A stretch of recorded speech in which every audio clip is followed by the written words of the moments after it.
So there actually is hirings going on in football for non-NFL CFL leagues. And it's not the USFL and it's not the XFL, my friends. No, Major League Football announces its first round of hires for the 2022 season.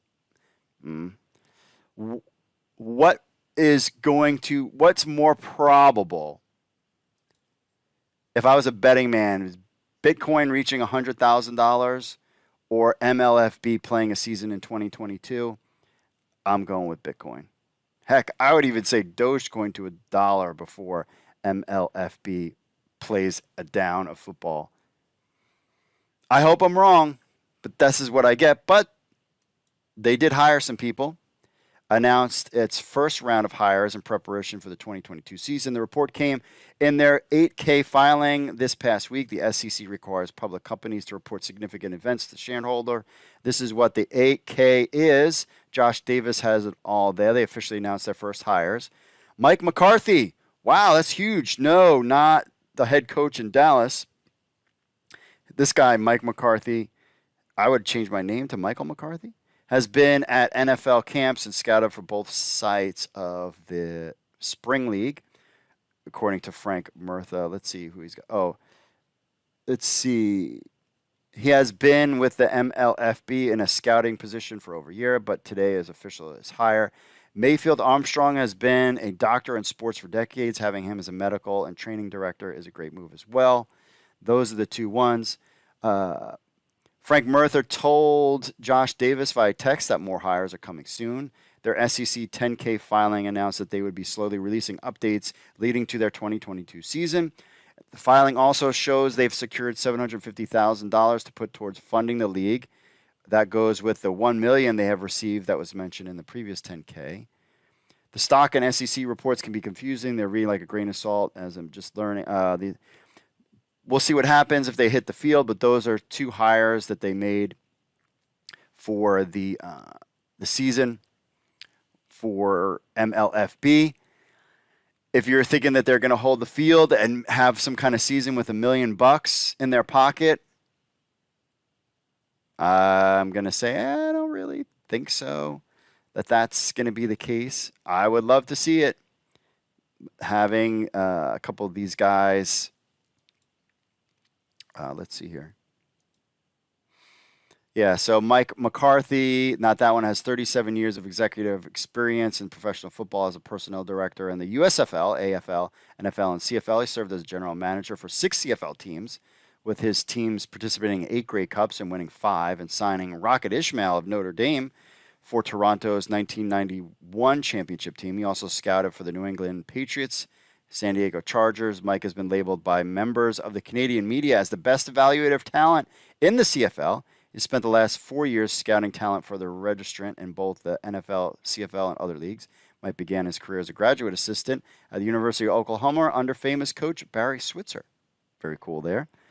Mayfield Armstrong, ATC, CPE, Director of Sports Medicine and Training. He is considered one of the best known and respected athletic trainers in the United States and brings 30 years of experience, significant Birmingham Health Champion Sports Clinic, and its successor with famed orthopedic surgeon Dr. James Andrews and others.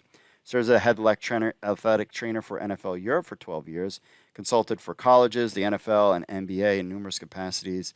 Mayfield has consulted with the registrant for the last several years and will be responsible for the entire athletic training staff for the region's football teams around the country. Okay, I mean, I hope this works. Here's my thing, and here's what I was thinking, and this is what I would do if I'm MLFB, and if you want to give me a call, figure something out. Here's what you do, and this is how I was like, how do you get to finance these teams, a football league? How could you do it so different than anything that anybody's ever seen before? Is basically you start this is how I would do it. If I was, here's my long-term plan. So let's say, for instance, the XFL decides, Danny the Rock and whatever, they decide they're not going to do football anymore. And they're like, oh, we're going to get out of it. And then, somebody's going to buy the rights. But let's say no one buys the rights. And I make a little change and I buy the rights. I would create a cryptocurrency that's basically for the football league, and you know, set myself up with, like, whatever I need. It's like, do I need $500 million?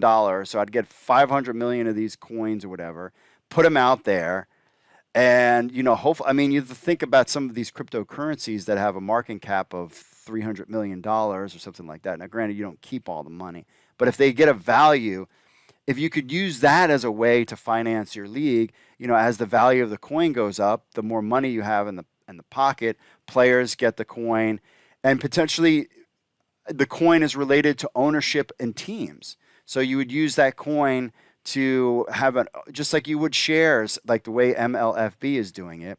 You can buy shares in the league. You're essentially, if you buy the coin, you own part of the league. And, as that coin in the league, that you can use that coin towards season tickets. You can use that coin towards merchandise. Basically the league would have its own currency, and as a way to generate money for financing this league, because you're not, if you're MLFB, there's no way you're gonna get the league off with $1 million, as we've seen. The CFL struggle financially. The XFL hasn't turned on the lights, and we don't know what the deal is with the USFL either.